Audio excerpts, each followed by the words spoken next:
നമസ്കാരം. രാഹുൽ മാങ്കൂട്ടത്തിനെതിരെ കോൺഗ്രസ് കൈക്കൊണ്ട അച്ചടക്ക നടപടി കേരള രാഷ്ട്രീയത്തിൽ വലിയ പുകച്ചിലിന് കാരണമാകുന്നു. ആരോപണങ്ങൾ ഉയർന്നപ്പോൾ തന്നെ സ്വന്തം നേതാവിനെ കൈവിട്ട കോൺഗ്രസ് നടപടി ശരിയാണോ? ബുദ്ധിയും വിവരവുമുള്ളവരെ കോൺഗ്രസ് വളരുവാൻ അനുവദിക്കില്ലേ? സോഷ്യൽ മീഡിയയിൽ വൈറലാകുന്ന പ്രഹ്ലാദ് രാജിന്റെ കുറിപ്പ് ഇപ്പോൾ രാഷ്ട്രീയ വൃത്തങ്ങളിൽ വലിയ ചർച്ചകൾക്കാണ് വഴി തുറക്കുന്നത്. VD സതീശനും ചെന്നിത്തലയും ഉൾപ്പെടെയുള്ളവർക്കെതിരെ കടുത്ത വിമർശനമാണ് ഈ കുറിപ്പിൽ ഉന്നയിക്കുന്നത്. രാഹുൽ മാങ്കൂട്ടത്തിൽ കോൺഗ്രസിന്റെ തീരാ നഷ്ടമാണെന്ന് പ്രഖ്യാപിച്ചുകൊണ്ടാണ് പ്രഹ്ലാദ് രാജ് എന്ന യുവതിയുടെ പോസ്റ്റ് തുടങ്ങുന്നത്. വികസനം കൊണ്ടുവന്ന മറുപക്ഷത്തിന്റെ ചോദ്യങ്ങൾക്ക് കൃത്യമായി മറുപടി നൽകുവാൻ കെൽപ്പുള്ള ഒരു നേതാവിനെ ആരോപണങ്ങളുടെ പേരിൽ പാർട്ടി പുറത്താക്കിയത് ശരിയായില്ല എന്നാണ് കുറിപ്പിലെ വാദം. മന്ത്രി ഗണേഷ് കുമാറിന്റെ ഭാര്യയുടെ ശബ്ദരേഖ പുറത്തു വന്നിട്ടും എന്തുകൊണ്ട് അദ്ദേഹത്തിന്റെ രാജി ആരും ആവശ്യപ്പെട്ടില്ല?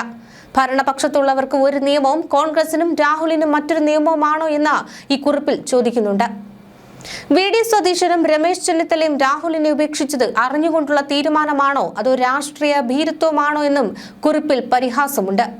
പീഡനാരോപണങ്ങൾ വരുമ്പോൾ സ്വന്തം പ്രവർത്തകരെ നെഞ്ചോട് ചേർത്ത് പിടിക്കുന്ന മറ്റു പാർട്ടികളെ കോൺഗ്രസ് കണ്ടുപിടിക്കണം. രാഹുലിനെ പുറത്താക്കിയതോടെ കോൺഗ്രസ് സ്വയം തോൽക്കുകയാണ് ചെയ്തത്. അഴീക്കോട് MLA KV സുമേഷിന്റെ പ്രവർത്തനങ്ങളെ കുറിപ്പിൽ പ്രശംസിക്കുന്നുണ്ട്. പാർട്ടി നോക്കിയല്ല മനുഷ്യനെ നോക്കിയാണ് വോട്ട് ചെയ്യേണ്ടതെന്ന ഓർമ്മപ്പെടുത്തലും ഇതിലുണ്ട്.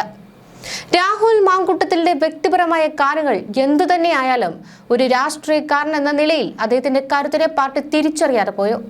പ്രഹ്ലാദ് രാജിന്റെ ഈ പോസ്റ്റ് ഇപ്പോൾ സോഷ്യൽ മീഡിയ ഏറ്റെടുത്തിരിക്കുകയാണ്. ആ പോസ്റ്റ് ഇങ്ങനെ: രാഹുൽ മാങ്കൂട്ടത്തിലെ പോലൊരു നേതാവിനെ വേണ്ട എന്ന് കോൺഗ്രസ് എടുത്ത ഉറച്ച തീരുമാനം തെറ്റായ നിലപാട് തന്നെയെന്ന് കേരള ജനതയ്ക്ക് അറിയാം. പ്രഹ്ലാദ് രാജിന്റെ കുറിപ്പ് വൈറൽ. ബുദ്ധിയും വിവരവുമുള്ളവരെ വളരാൻ അനുവദിക്കാത്ത പാർട്ടിയാണ് കോൺഗ്രസ് എന്ന് തോന്നിപ്പോകുന്നു. എന്റെ അഭിപ്രായം പറയുന്നു എന്നേ ഉള്ളൂ. അതിന് കാരണം ആരെയും ഭയക്കണമെന്നില്ലല്ലോ അല്ലേ? നിങ്ങളുടെ പാർട്ടി എടുത്ത ഒരു തീരുമാനമുണ്ടായിരുന്നു. ഞങ്ങൾ രാഹുലിനെ പുറത്താക്കി, അതുകൊണ്ട് ഞങ്ങൾക്ക് ഇനി രാഹുലുമായി ബന്ധമൊന്നുമില്ല, കഴിഞ്ഞ ഉത്തരവാദിത്തം. അങ്ങ് അപ്പുറത്തെ പാർട്ടിക്കാർ ചെയ്യുന്നത് ഒന്ന് കാണൂ. പീഡനവും പ്രണയവും അവിഹിതവും ഒക്കെ അവർക്കൊരു ആഡംബരമാണ്. അവർ ഇനി ഏതൊക്കെ സ്ത്രീകൾ വന്ന് കരഞ്ഞു പറഞ്ഞാലോ കുത്തിക്കൊന്നാലോ അവർ അവരുടെ പാർട്ടിക്കാരെ പുറത്താക്കില്ല, ചേർത്ത് വയ്ക്കും. എന്നിട്ട് പറയും അയാൾക്കെതിരെ വ്യക്തമായ കംപ്ലൈന്റ് കിട്ടിയില്ല, അല്ലെങ്കിൽ രാഹുലിനെ പോലെയല്ല അവർ, ഞാൻ എന്നിങ്ങനെയൊക്കെ നമ്മുടെ മുഖ്യമന്ത്രി പറഞ്ഞത് തന്നെ കേൾക്കണം. അത് വീട്ടിൽ നിന്ന് കൊടുത്തുവിട്ട കപ്പാണ്, അതിന്റെ പുറത്ത് എന്താണെന്ന് പോലും അറിയില്ല എന്നൊക്കെ. എല്ലാവരും ആ കപ്പിന്റെയും അദ്ദേഹത്തിന്റെയും ഫോട്ടോ ആഘോഷിക്കുകയും പ്രൊഫൈലാക്കുകയും ചെയ്തിരുന്നു. അവരെ അവസാനം ഫൂൾസ് ആക്കിയ മറുപടി നന്നായി, അങ്ങനെ ആവണം പാർട്ടി. ആരൊക്കെ എന്തൊക്കെ പറഞ്ഞാലും പാർട്ടിയുടെ ഉള്ളിൽ തന്നെ അവരെ സംരക്ഷിക്കണം. ഇവിടെ VD സതീശൻ മുതൽ രമേശ് ചെന്നിത്തല വരെ രാഹുലിനെ ഉപേക്ഷിച്ചു. അതിനർത്ഥം അയാൾ കൊടും പീഡകനാണെന്ന് പലരും പറഞ്ഞതുകൊണ്ടും നേരിട്ട് ബോധ്യമായതുകൊണ്ടും എന്നാണ് കേട്ടറിവ്. ഒരു പൗരൻ എന്ന നിലയിൽ പറയട്ടെ, രാഹുലിന്റെ പേഴ്സണൽ കാര്യം എനിക്ക് അറിയില്ലെങ്കിലും അയാൾ ഒരു നല്ല രാഷ്ട്രീയക്കാരൻ തന്നെയാണ്. അപ്പുറത്തുള്ളവരോട് ചോദ്യങ്ങൾ ചോദിക്കാനും അവരുടെ ഉത്തരം സിമ്പിളായി മുട്ടിക്കുവാനും അയാൾക്ക് അറിയാമായിരുന്നുവെന്ന സത്യം. അയാൾ ഉണ്ടാക്കിയെടുത്ത വികസനം എന്താണെന്ന് ചോദിച്ചാൽ പാലക്കാടുകാർ പറയുന്നതാകും ഉചിതം.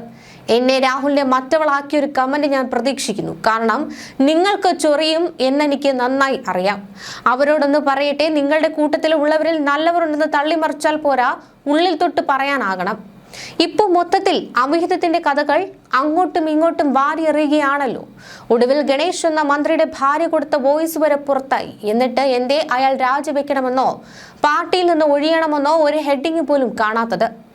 ആദ്യം സ്വന്തം പാർട്ടിക്കാർ നന്നാക്കി മറ്റുള്ളവരെ കളിയാക്കി രസിക്കുക. നിങ്ങളുടെ കോൺഗ്രസ് പാർട്ടിയുടെ തീരനഷ്ടം തന്നെയാണ് രാഹുൽ. പീഡകരുടെ ലിസ്റ്റ് എടുത്താൽ എല്ലാ പാർട്ടിയിലും ഇമാതിരി അല്ല, അതിൽ കൂടുതൽ നടക്കുന്നുണ്ട് എന്ന് സത്യം. ഒടുവിൽ വന്ന നിർബന്ധിത ഗർഭചിത്രം ആരുടെ പാർട്ടിക്കാരനായിരുന്നു എന്ന് നമ്മളൊക്കെ കണ്ടതാണ്.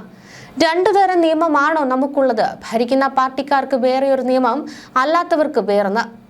MP ഞങ്ങളുടെ MLA സുമേഷാണ്. പാർട്ടി CPM ആണെങ്കിലും അങ്ങനെ പാർട്ടി നോക്കി ഒരാളെയും കൂടുതൽ പൊക്കി നടക്കാറില്ല.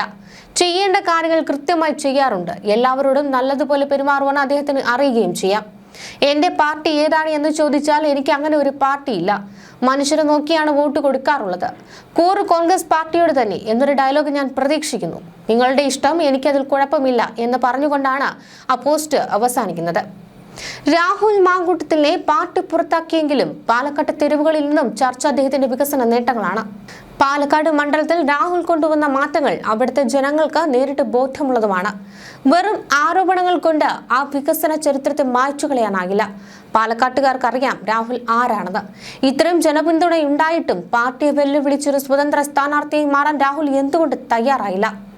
ഇത് അദ്ദേഹത്തിന്റെ രാഷ്ട്രീയ മാന്യതയാണോ, അതോ കോൺഗ്രസിനോടുള്ള ഇപ്പോഴത്തെ കൂറാണോ, അതോ പ്രിയങ്ക സൂചിപ്പിച്ചതുപോലെ തന്നെ ബുദ്ധിയുള്ളവരെ വളരുവാൻ അനുവദിക്കാത്ത കോൺഗ്രസ് സംവിധാനത്തിനുള്ളിൽ അദ്ദേഹം ശ്വാസം മുട്ടുകയാണോ?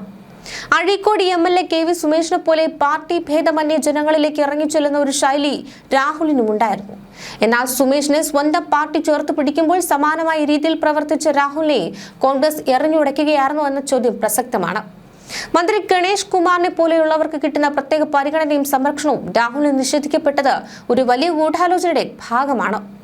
ഭരിക്കുന്നവർക്ക് ഒരു നിയമം, ഇതല്ലാത്തവർക്ക് മറ്റൊരു നിയമം. പ്രിയങ്കയുടെ ഈ ആരോപണം പാലക്കാട്ടെ വോട്ടർമാർക്കിടയിൽ വലിയ ചർച്ചയാവുകയാണ്.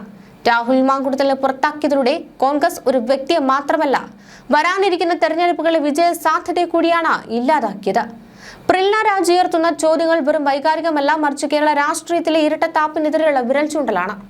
പാലക്കാട്ടെ ജനങ്ങൾ ഈ വഞ്ചനയ്ക്ക് എങ്ങനെ മറുപടി നൽകും? നമുക്ക് കാത്തിരുന്ന് തന്നെ കാണണം. എല്ലാ പാർട്ടികളും പീഡകരുടെ പട്ടിക നീളുമ്പോഴും എന്തുകൊണ്ട് രാഹുൽ മാങ്കൂട്ടത്തിൽ മാത്രം വേട്ടയാടപ്പെടുന്നു? ഗർഭചിത്ര വിവാദത്തിലും പീഡന കേസുകളിലും പെട്ട ഭരണപക്ഷ നേതാക്കൾക്ക് ലഭിക്കുന്ന അഭയം എന്തുകൊണ്ട് രാഹുലിന് ലഭിച്ചില്ല? ഇവിടെയാണ് കേരള രാഷ്ട്രീയം ചർച്ച ചെയ്യേണ്ട നിർണായകമായ ഒരു ചോദ്യമുള്ളത്. രാഹുൽ ഒരു പീഡകനാണെന്ന് നേതാക്കൾക്ക് നേരിട്ട് ബോധ്യപ്പെട്ടുവെന്ന് പറയുന്ന VD സതീശനും ചെന്നിത്തലയും സ്വന്തം അണികളെ സംരക്ഷിക്കുന്നതിൽ പരാജയപ്പെട്ടു. അതോ ബുദ്ധിയും വിവരമുള്ളവർ വളരുന്നത് തടയാൻ പാർട്ടി തന്നെ ഒരുക്കിയ കെണിയാണോ ഇത്? പാലക്കാട്ടെ ജനങ്ങൾ രാഹുലിനെ കാണുന്നത് ഒരു MLA എന്ന നിലയിൽ മാത്രമല്ല, അവരുടെ പ്രശ്നങ്ങളിൽ ഇടപെട്ട ഒരു വ്യക്തി എന്ന നിലയിൽ കൂടിയാണ്. ഒരുപക്ഷെ അതുകൊണ്ടായിരിക്കും പുറത്താക്കപ്പെട്ടിട്ടും അദ്ദേഹം ഒരു സ്വതന്ത്രനായി നിന്ന് പാർട്ടിയെ വെല്ലുവിളിക്കാത്തത്. തന്റെ രാഷ്ട്രീയ മാന്യത കാത്തു സൂക്ഷിക്കാനും തന്നെ വിശ്വസിച്ച ജനങ്ങളെ വഞ്ചിക്കാതിരിക്കുവാനും അദ്ദേഹം കാണിച്ച ആർജവം കോൺഗ്രസ് നേതൃത്വം കാണാതെ പോയി.